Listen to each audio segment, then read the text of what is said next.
ولقد آتينا لقمان الحكمة أن اشكر لله ومن يشكر فإنما يشكر لنفسه ومن كفر فإن الله غني حميد وإذ قال لقمان لابنه وهو يعظه يا بني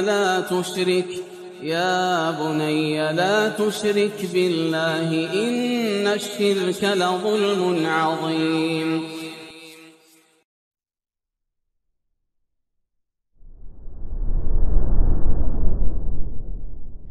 Bismillahirrahmanirrahim. Assalamualaikum warahmatullahi wabarakatuh. Innal hamdalillah nahmaduhu wa nasta'inuhu wa nastaghfiruh wa na'udzu billahi min shururi anfusina wa sayyiati a'malina. May yahdihillahu fala mudilla lahu wa may yudlil fala hadiya lahu. أشهد أن لا إله إلا الله وحده لا شريك له وأشهد أن محمدا عبده ورسوله لا نبي بعده. قال الله تعالى يا أيها الناس اتقوا ربكم الذي خلقكم من نفس واحدة وخلق منها زوجها وبث منهما رجالا كثيرا ونساء واتقوا الله الذي تساءلون به والأرحام إن الله كان عليكم رقيبا. فإن أصدق الحديث كتاب الله وخير الهدي هدي محمد صلى الله عليه وسلم وشر الأمور محدثاتها وكل محدثة بدعة وكل بدعة ضلالة وكل ضلالة في النار. Amma ba'd. Ikhwah dan akhwat, ikhwan sekalian rahimani wa rahimakumullah. Pembahasan kita pada kali ini mencakup 3 prinsip muslim dalam mengisi hari demi hari. Sebenarnya banyak prinsip yang disebutkan oleh penulis, tetapi kita memfokuskan di 3 saja dulu. Ya, jadi 3 prinsip Muslim dalam mengisi harinya. Yang pertama, memulai hari dengan niat yang saleh. Jadi yang pertama, memulai hari dengan niat yang saleh. Yang kedua, gemar beramal saleh. Gemar beramal saleh. Dan yang ketiga, tidak tertipu dengan angan-angan kosong. 3 hal yang akan kita bahas pada malam hari ini. Yang pertama, memulai hari dengan niat yang saleh. Yang kedua, gemar beramal saleh. Dan yang ketiga, tidak tertipu dengan angan-angan kosong. Khayalan dan angan kosong, harapan palsu, harapan kosong.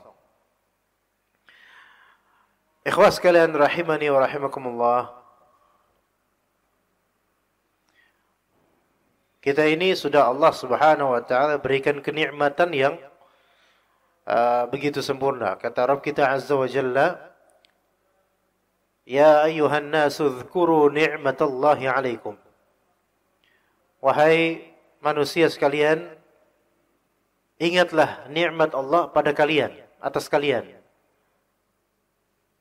Hal min khaliqin ghairullahi yarzuqukum minas sama'i wal ard. Apakah ada pencipta selain Allah yang merezekikan kalian dari langit dan dari bumi? Dari langit berupa hujan, sinar matahari, angin-angin dan seterusnya. Dan juga dari bumi, tumbuhan. Bahkan hewan-hewan pun memakan makanan dari bumi, yang kemudian kita makan hewan tersebut. Ya. La ilaha illa huwa. Tiada yang berhak disembah melainkan Dia. Jadi hari demi hari kita dirizkikan oleh Allah Azza wa Jalla. Dan hari demi hari Allah Ta'ala punya urusan dengan kita. Kata Allah Subhanahu wa Ta'ala, kulla yaumin huwa fi sya'n. Setiap hari Allah itu punya urusan terhadap seluruh makhluknya. Dari segi rezekinya terutama. Ya. Maka hari-hari ini kita isi untuk apa? Kita katakan hari-hari kita isi dengan untuk ibadah. Oke, taib. Tetapi tidak bisa kita istiqamah benar beribadah kecuali punya prinsip harian. Punya prinsip dan pegangan. Punya kaedah dan tuntunan. Jadi tidak sembarangan. Maka pada kali ini kita pelajari 3 di antara sekian banyak prinsip yang bisa kita pegang. Pertama, memulai hari dengan niatan itu sudah benar, saleh. Itu yang paling pertama tuh. Bangun tidur. Ya. Kemudian yang kedua, giat beramal saleh. Dan yang ketiga, yaitu tidak tertipu dengan angan-angan belaka. Baik, kita mulai dari yang pertama. Yang pertama, memulai hari dengan niat yang saleh. Pertanyaan ini apakah suara Anda jelas, ikhwan? Jelas ya? Anda sengaja agak merendahkan karena kata teman-teman kalau terlalu keras atau terlalu cepat gemaknya itu berseliweran. Apakah ini jelas seperti ini? Lebih baik gini ya?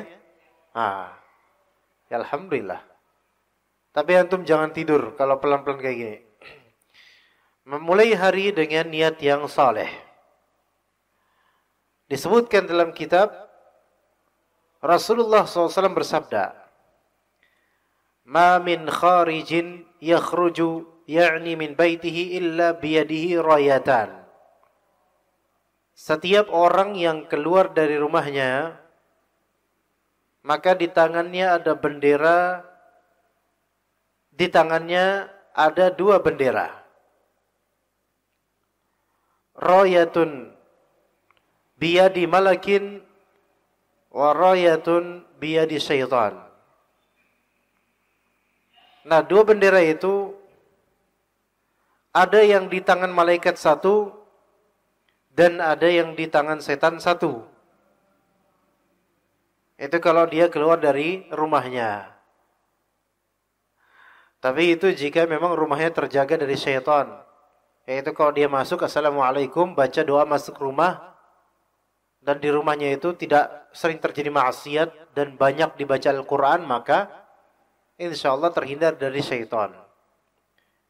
Adapun kalau rumahnya itu sarang setan, ya, atau dianya sendiri juga setan, ya, maka keluar dari rumah, setannya memang udah nyangkut dari dalam rumah. Ya. Tapi ini semoga tidak seperti itu kita. Setiap orang yang keluar dari rumahnya, maka ada 1 bendera di tangan malaikat dan 1 bendera di tangan setan.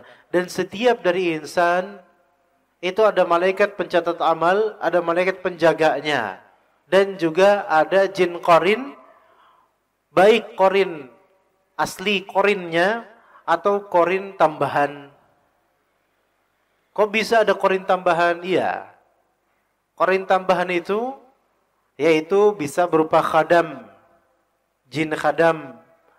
Baik jin khadam, jin pembantu, cabang pembantu ya. Baik khadam ini disadari atau tidak? Baik khadam ini karena memang dia undang atau memang dikirim atau lainnya, atau juga ada jin tambahan seperti jin sihir atau jin yang disebut jin nasab dari nenek moyangnya yang sudah meninggal diwariskan kepadanya, atau jin yang dijadikan oleh Allah Ta'ala qarin karena maksiatnya. Nah ini bisa. Jadi ya setan juga ada di dekat kita. Tidak perlu cari-cari ke kuburan karena ada. Di WC pun banyak. Maka nggak usah capek-capek jadi YouTuber ngevlog kemudian live streaming di kuburan atau rumah angker nyari hantu karena setan banyak di kamar mandi ada. Mungkin di samping Anda sekarang mungkin coba tengok. Nah. Ya. Nah. Jadi memang setiap insan ada korinnya. Ajaibnya ini nggak bisa diwujudkan gitu loh. Ya, karena gaib. Nah, jadi ada malaikat dan ada setan.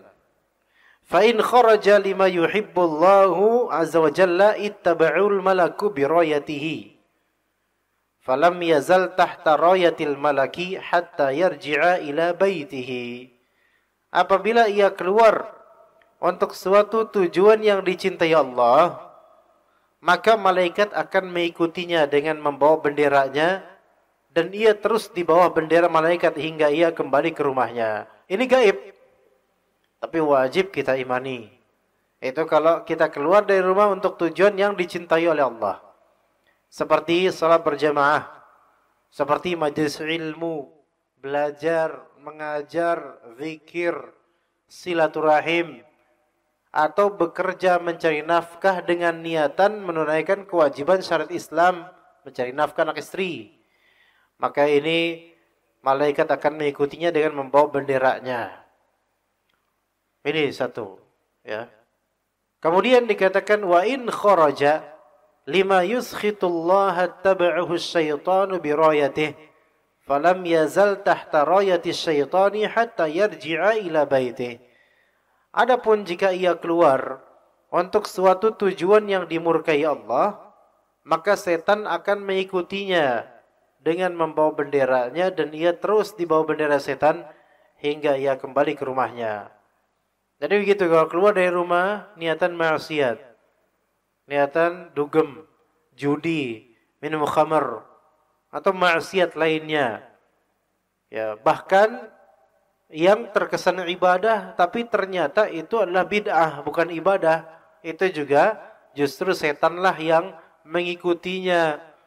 Bahkan diriwayatkan oleh sebagian salaf, setan itu lebih menyukai bid'ah daripada maksiat. Kenapa?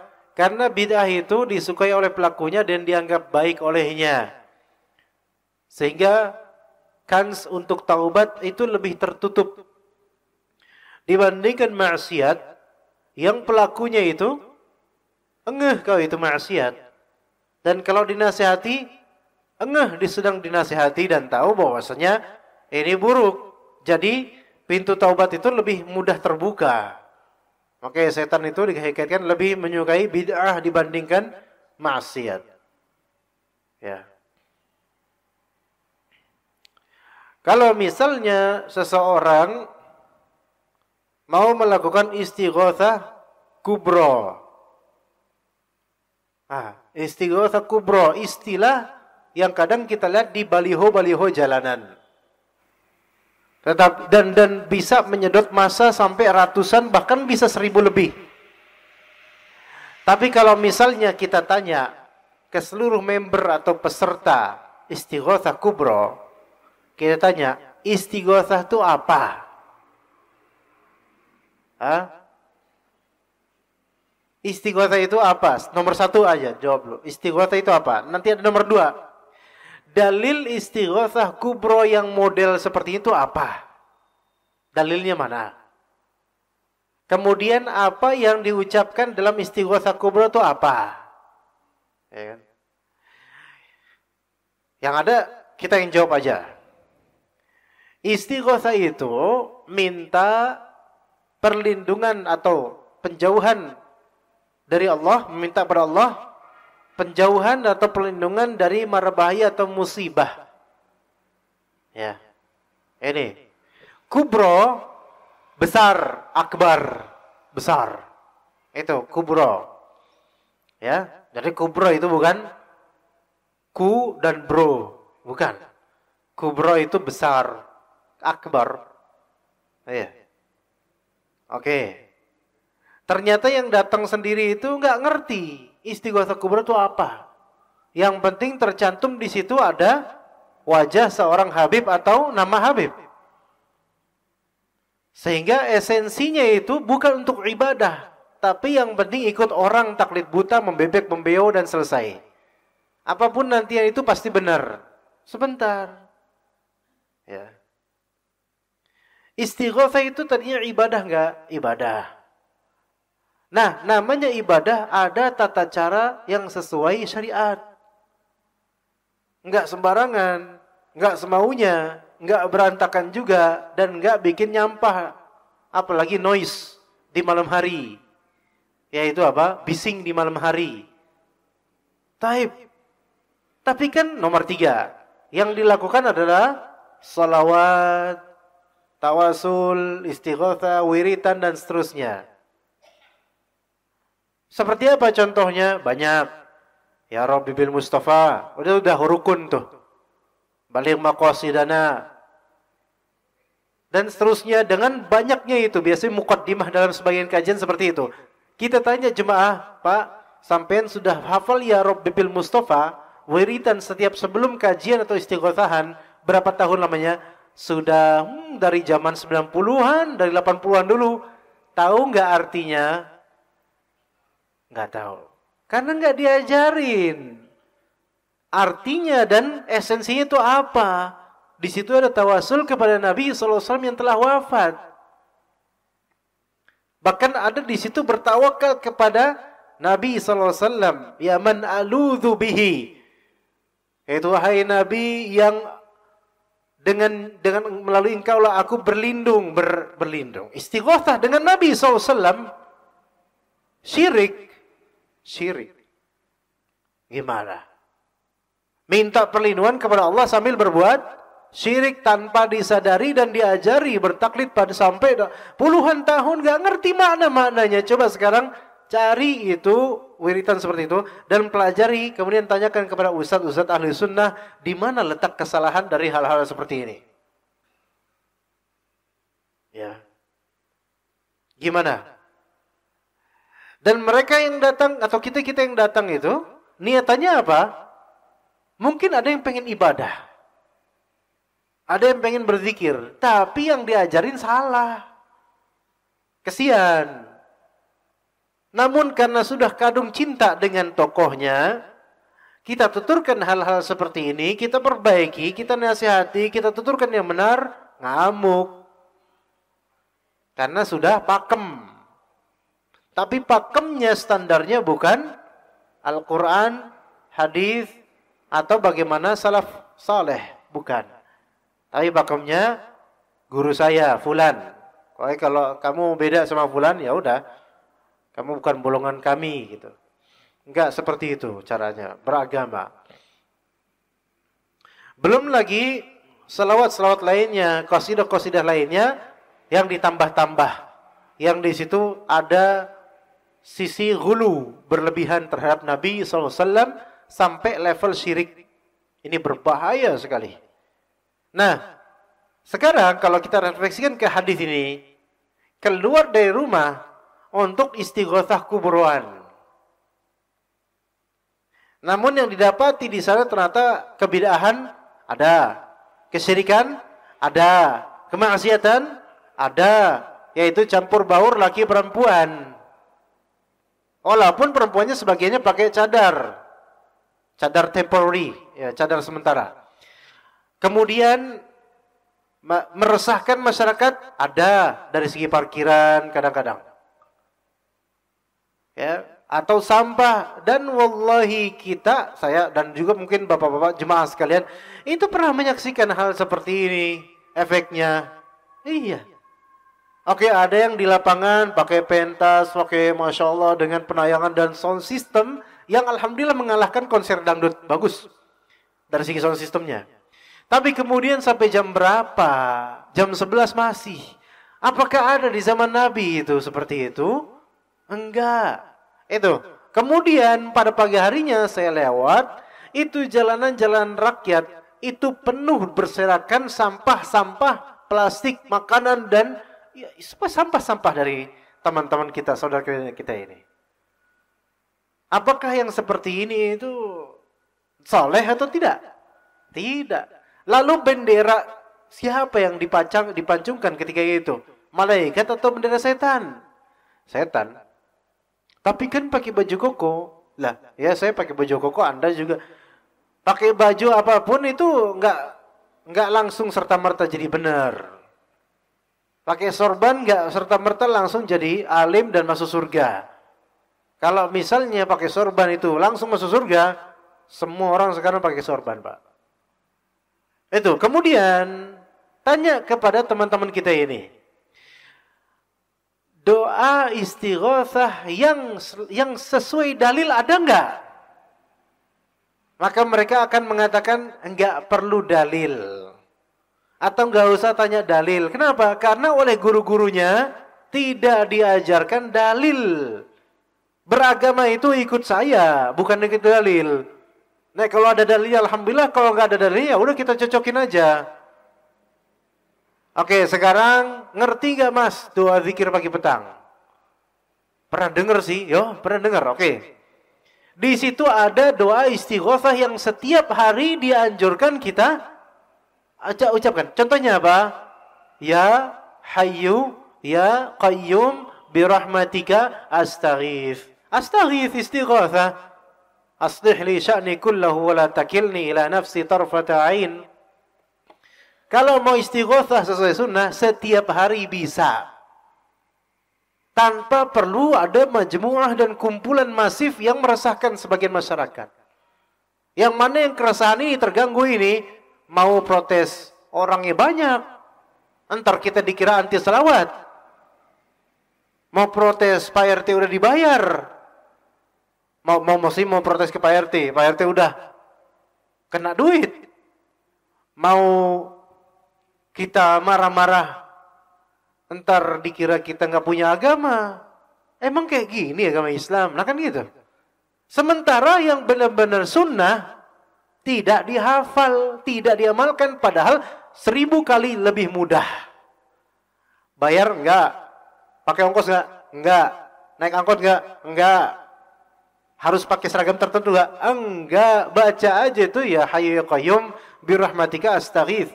Aslih li sya'ni kullahu wa la takilni ila nafsi tarfata'in. Teman-teman udah hafal kan ya? Alhamdulillah. Alhamdulillah. Dan tidak ada contohnya mengucapkan ya Hayyu ya Qayyum dan doa-doa istighatsah itu dengan secara masif berjamaah, kemudian teriak-teriak sampai tengah malam, tidak ada contohnya. Maka justru yang dikhawatirkan adalah orang-orang luar Islam itu mereka makin punya senjata untuk menjalankan Islam. Islam ini kok agama ribut, dikit-dikit dirayain kemudian apa? Berisik pada sampai malam. Ya Allah, atas nama agama. Sekarang ini kan di antara senjata orang-orang kafir, orang-orang non-muslim dan juga orang-orang munafik. Apa? Jangan dikit-dikit pakai nama agama gitu. Iya. Karena mereka juga, ini juga senjata mereka. Di antaranya adalah kelakuan sebagian dari kita. Yang tidak sesuai syariat, meresahkan masyarakat, dan dijadikan nanti sebagai, nih buktinya kalau kalian orang-orang Islam kayak gini. Meresahkan. Padahal Islam gak menyuruh seperti itu. Maka jemaah sekalian, kalau kita keluar rumah, tujuannya benar-benar baik, pastikan juga sesuai dengan sunnah Rasulullah SAW. Jangan cuman karena niatnya baik. Karena Robin Hood itu nggak baik apa? Baik. Membantu fuqara dan masakin. Pun begitu dengan si pitung. Dan lain-lain, mereka baik. Tapi caranya salah. Nah, dalam beragama lebih perfeksionis lagi. Baik itu dari segi niatan, benar itu dari segi tata cara. Jadi jangan cuma niatan baik doang. Iya, tata caranya kudu bener. Sekarang kalau orang tua ngegaplok anaknya dari muka, digaplok anaknya. Baik gak? Niatannya baik supaya ini anak nih sadar. Tapi caranya salah, nggak boleh. Nabi SAW melarang memukul wajah. Nah tuh, kalau urusan memukul wajah anak saja diatur dalam Islam, tata caranya, apalagi urusan yang lebih masif dan besar kemasyarakatan. Maka ayo di sini jangan sampai kita ini disebutkan oleh Allah seperti orang golongan yang disebutkan oleh Allah, wa yahsabuna annahum yuhsinuna sun'a. Mereka mengira bahwasanya mereka telah berlaku baik padahal tidak bagi Allah. Juga kata Allah Subhanahu wa taala, afaman zuyyina lahu su'u 'amalihi wa ra'ahu hasana. Coba lihat tuh orang yang buruk amalnya itu dihias-hiasi sehingga dia melihat amalan buruknya itu sebagai kebaikan, padahal bid'ah. Tapi dia menganggapnya sebagai ketaatan dan ibadah. Itu yang pertama, mulailah hari dengan niat yang soleh. Bangun subuh ke masjid itu udah ada niatan soleh, enak, ya, enak. Kemudian yang kedua, gemar beramal soleh, senang beramal soleh. Kata Nabi SAW, ma tala'at syamsun qattun illa bu'itha bijanbatayha malakani yunadiyani yusmi'ani ahlil ardi illa thaqalain. Tidaklah terbit matahari kecuali diutus dua malaikat pada kedua sisinya. Keduanya menyeru yang dapat didengar oleh penduduk bumi kecuali manusia dan jin. Manusia sama jin tidak dengar seruan malaikat ini. Yaitu kata dua malaikat ini, ya ayuhan nas, halummu ila rabbikum. Wahai sekalian manusia, marilah menuju Rabb kalian. Fa inna ma qalla wa kafa khairum mimma kathura wa alha. Sesungguhnya yang sedikit namun cukup itu lebih baik daripada banyak namun melalaikan. Sedikit tapi cukup itu lebih baik daripada banyak namun bikin kita salah fokus. Ya. Sedikit tapi cukup, bukan kekurangan. Sedikit cukup apa adanya. Itu lebih baik daripada digelontorkan banyak tapi disia-siakan atau banyak kelalaian padanya. Iya. Apa contohnya ya, kawan? Punya motor satu itu sedikit atau pas sebenarnya? Hah? Pas ya? Pas. Karena kita naik motor kan satu doang. Gak mungkin kita naik motor dua-duanya gini. Ya. Sok atuh kalau misalnya mau pakai motor dua-duanya sok. Jalan di Dan Mogot jam 5 sore ya. Iya. Udah bikin macet. Ya. Taib. Cuman satu pas. Taib sekarang punya dua boleh nggak? Ya boleh-boleh aja. Apalagi satunya motor yang motor hobinya gitu loh. Motor modif. Yang buat jalan-jalan di hari Ahad atau hari libur. Tafadhol. Tapi enggak cukup dua. Enggak cukup dua. Bahkan ada di suatu desa biasa, desa. Enggak ada keunggulan di desa itu, tapi ada satu keluarga, mungkin di dalam keluarga itu, satu rumah besar itu, ada hanya 6 orang atau mungkin 8 lah, 8 orang. Itu 8 orang termasuk bayi juga ada 2 atau 3 atau 2. Berapa jumlah motornya? 15. 15. Mobilnya berapa? Saya lupa. Ini kira-kira di desa. Kalau untuk gaya, buat apa bergaya di desa? Itu satu. Kalau untuk kebutuhan, seberapa butuh di desa dengan mobil sebanyak, dengan motor sebanyak itu? Dan itu motor-motornya bukan motor-motor bodong, motor beneran bagus gitu loh. Berpajak normal gitu loh. Nanti hari ini pakai ini, hari itu pakai ini. Masya Allah. Apakah yang seperti ini akan membuat pemiliknya bertakwa? Tidak. Ini berlebihan. Jauh lebih dari cukup. Lebih dari hobi. Dan ini berbahaya yang seperti ini. Belum hisabnya di akhirat. Makanya benar kata Nabi SAW, atau dikatakan di sini oleh para malaikat, fa inna ma qalla wa kafa khairum mimma kathura wa algha. Sedikit namun cukup lebih baik daripada banyak namun melalaikan. Dan ini di antara hal yang juga ana pribadi mengalami sendiri jemaah. Ana sekarang sudah stop beli buku baru, kitab-kitab baru, stop ana belanja kitab. Bahkan sebagian pedagang buku itu, pedagang kitab Arab ya, berbahaya bagi anak. Karena banyak dari penuntut ilmu, bahkan sampai ustadz-ustadznya, hanya bernafsu membeli kitab dan lalai dari membacanya. Maka bisa dikatakan di sini, sedikit buku tapi mencukupi untuk membacanya, rutin, normal, itu lebih baik daripada bereot banyak bukunya, tetapi kebanyakan atau seluruhnya diabaikan. Iya, beneran. Ini bukan berarti saya bermaksud, ayo, nggak usah beli buku, bukan. Tafadhol, antum punya buku satu rak, tafadhol. Tetapi prioritaskan fungsi dari buku itu. Ya, prioritaskan fungsi dari buku tersebut. Yaitu dibaca, diamalkan. Karena hanya memperbanyak buku, berbanyak untuk apa? Taib. Tapi kan suatu saat dibutuhkan kalau memang kita istiqomah tiap hari baca buku. Tapi kalau misalnya tiap hari kita dagang, ya, ngurusin harga, ngurusin ini, nggak sempat baca buku, nggak bakal dibutuhin itu semua bukunya.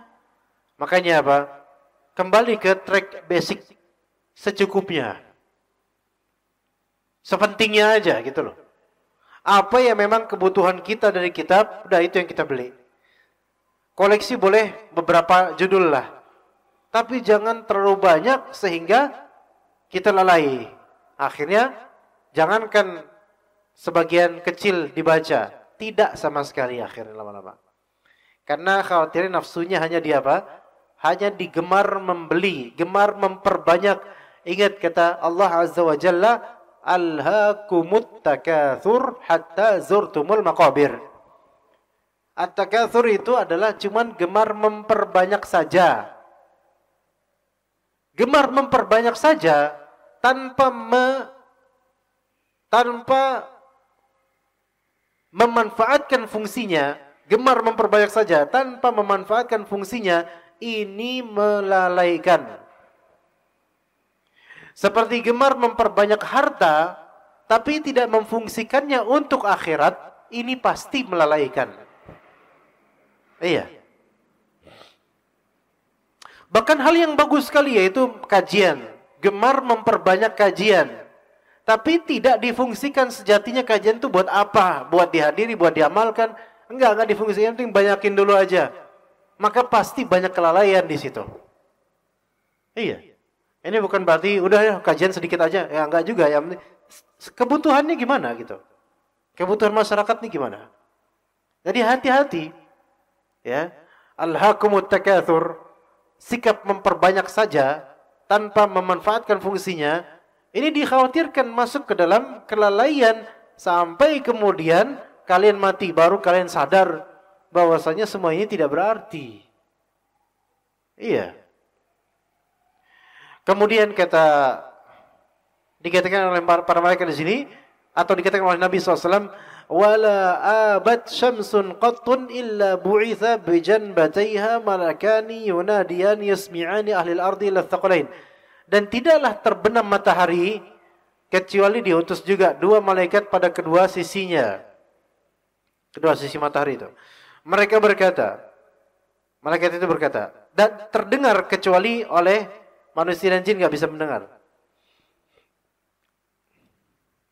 Allahumma a'ti munfiqan khalafa wa a'ti mumsikan malan talafa. Ya Allah, berikanlah ganti kepada orang yang berinfak. Ya Allah, berikanlah kehancuran kepada orang yang tidak mau berinfak. Dalam riwayat lain, kalimat ini disebutkan oleh para malaikat di pagi hari. Tapi dalil-dalil seperti ini menunjukkan akan keutamaan sedekah dan infak, betul.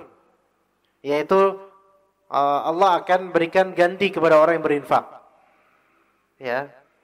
Tetapi tidak menjadi dalil akan dikhususkannya keutamaan infak di pagi hari. Tidak, bukan menjadi dalil. Ini bukan dalilnya. Atau dalam hadis lain, Allahumma barik fi barik li ummati fi bukuriha.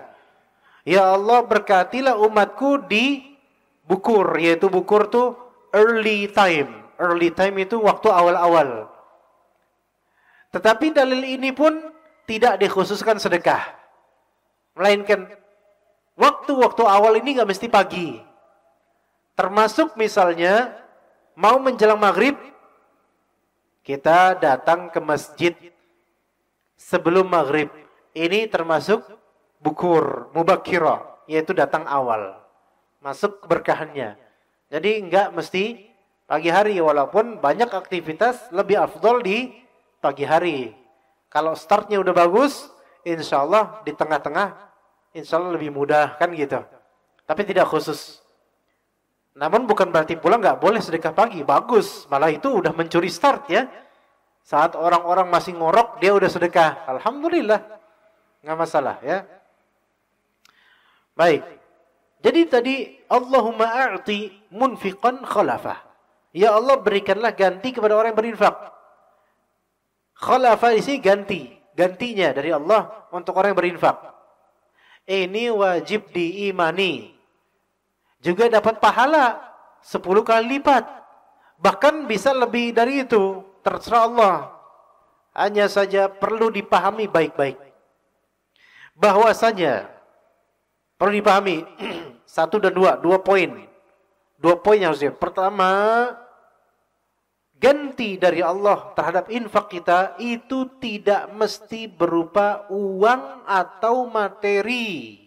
Ini yang harus dibenahi pemahamannya. Karena ada sebagian dari ustadz, ya bukan ustadz Ahlussunnah, ustadz berkasus, yang menstandarkan ganti dari infak kita itu pasti uang. Itu satu. Yang kedua, kalaupun Allah melipat gandakan kebaikan atas infak kita, selain nomor pertama, enggak mesti berupa uang atau materi. Selain itu, nomor 2, Allah Ta'ala tidak diatur oleh logika manusia. Artinya gini, saya enggak boleh mengatakan ke antum, akhi, ikhwan, siapa yang mau sedekah 1 juta? Maka bakal Allah kasih berapa? 10 juta. Kalau antum sekarang sedekahnya ke anak 10 juta, Allah kasih nanti 100 juta. Pokoknya 10 kelipatan. Man jaa bil hasanati falahu asyru amsalihha, 10 kali lipat. Nah, ini prinsip yang salah. Ini prinsip amal soleh yang salah. Karena apa? Karena satu, pelanggaran pertama, menstigmakan bahwasanya infak itu akan dibalas oleh Allah dengan harta saja. Salah. Karena bisa jadi Allah melipat gandakan atau membalas dengan yang lebih baik daripada harta. Antum infak misalnya 1 juta. Allah kasih istri solehah. Mungkin gak? Mungkin. Berapa kali lipat itu daripada 1 juta? Enggak ada harganya itu istri solehah itu. Yang kedua, pelanggaran kedua, mengatakan kalau antum 10 juta sedekah, 100 juta antum akan dibalikin sama Allah. Ini seperti ngatur. Sebenarnya ngasih pahala tuh kita atau Allah. Allah Azza wa Jalla, dan Allah itu yaf'alu ma yasha, yahkumu ma yurid. Allah itu berbuat sekehendak Allah, terserah Allah Ta'ala. Wallahu wasi'un alim. Allah itu maha luas, tidak dibatasi oleh logika kita. Ya. Begitu ya ikhwas sekalian. Maka jangan stigmakan, wah, saya mau jajal nih. Ini jajal lagi, ngejajal lagi, Allah dijajal. Kira-kira kalau saya nih sekarang sedekah 10.000, berapa nanti balasan Allah? Salah prinsip kayak gini. Kelakuan kayak gini salah. Allah itu bukan zat yang untuk dijajal rahmatnya. Karena sudah terlalu banyak buktinya akan rahmat Allah terhadap kita. Taib. Kemudian prinsip yang tadi gemar beramal soleh ya. Jadi ketika kita tahu Para malaikat ini menyeru penduduk bumi untuk beramal soleh. Ayo kita beramal soleh. Dari awal hari sampai akhir hari. Sungguh kasihan orang yang hari-harinya berlalu dari hidupnya begitu saja sia-sia. Tidak diisi amal ketaatan kepada Allah. Allah musta'an. Kasihan. Antum kalau misalnya lihat orang-orang di pinggir jalan ini, di pinggir jalan, di sore hari pas anak kemarin naik motor dari jalan yang menuju dan Mogot itu belokan, anak nggak tahu nama jalannya. Banyak orang ada di pinggir kali, terutama kan ada kali-kali nih. Dia nongkrong di kali. Kalau dia mancing mungkin dapat ikan kayak gitu, enggak. Ini karena nggak bisa dipancing, kalinya hitam kok. Nah kemudian duduk, ngeliatin orang, ngeliatin mobil lewat. Ini kesian hidupnya. Dan itu tiap hari dilakukan. Diem gitu aja. Kasihan. Tapi kita mau bisa berbuat apa? Terus tadi juga Anda lihat di pinggir jalan di Dan Mogot daerah sana lah, di trotoar duduk warga situ mungkin duduk dengan lusuhnya. Ini bukan pengemis, bukan, tapi emang mereka seperti itu rata-rata di jalan sana, jauh sana. Lusuh. Kemudian tidak terlihat efek wudhu lah, kayak nggak pernah sholat orang-orang ini. Dan anaknya 2 gelendotan di ibu-ibu gemuk ini. Dan kedua-duanya itu lusuh kedua-duanya. Saya nggak pernah mandi, tapi bukan pengemis. Dan itu sore hari seperti itu. Dan itu seperti tiap hari seperti itu, nggak ada ngurus agama, nggak ada ngurus ibadah, nggak ada apa. Kasihan. Nah sekarang ini berarti kita ini sudah Allah berikan apa? Kenikmatan yang luar biasa. Kalau ngeliat kayak gitu miris. Dan kemudian direfleksikan ke anak-anak kita yang masih kecil. Ya Allah, alhamdulillah. Ya Rabbana hab lana min azwajina wa dzurriyyatina qurrata a'yun. Kasihan kalau misalnya kita bernasib seperti beliau-beliau ini. Ya semoga Allah perbaiki. Maka dengan mapannya kita dari ekonomi, alhamdulillah Allah mudahkan. Ilmu sekarang mudah, beramal juga mudah, gratis, enak. Ini tinggal ayo kita beramal. Ya. 3. Kalau yang pertama tadi apa? Yang pertama memulai hari dengan niat yang soleh. Yang kedua gemar beramal soleh. Prinsip ketiga, tidak tertipu dengan angan-angan belaka. Hendaklah setiap muslim dan muslimah waspada dari sikap menyia-nyiakan waktu untuk sesuatu yang dapat membinasakan, merugikan, atau tidak bermanfaat. Sebab hari-hari itu adalah kehidupan kita.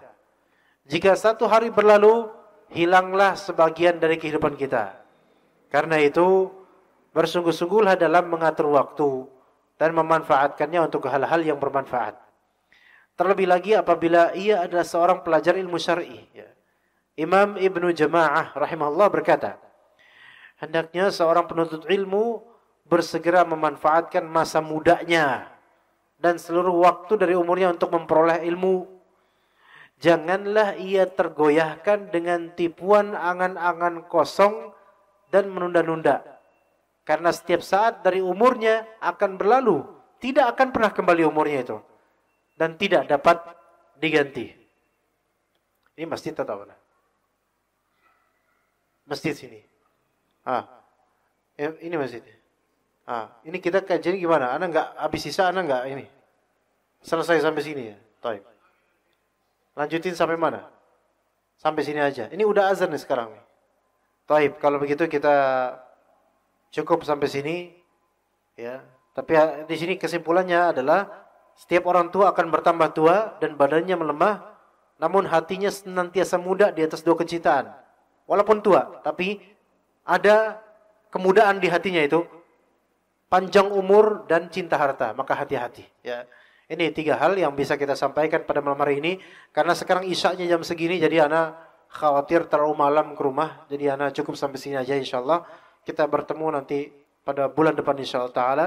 Wa sallallahu ala nabiyina Muhammad wa ala alihi wa sahbihi ajma'in. Subhanakallahumma bihamdika asyhadu an la ilaha illa anta astaghfiruka wa atubu ilaik.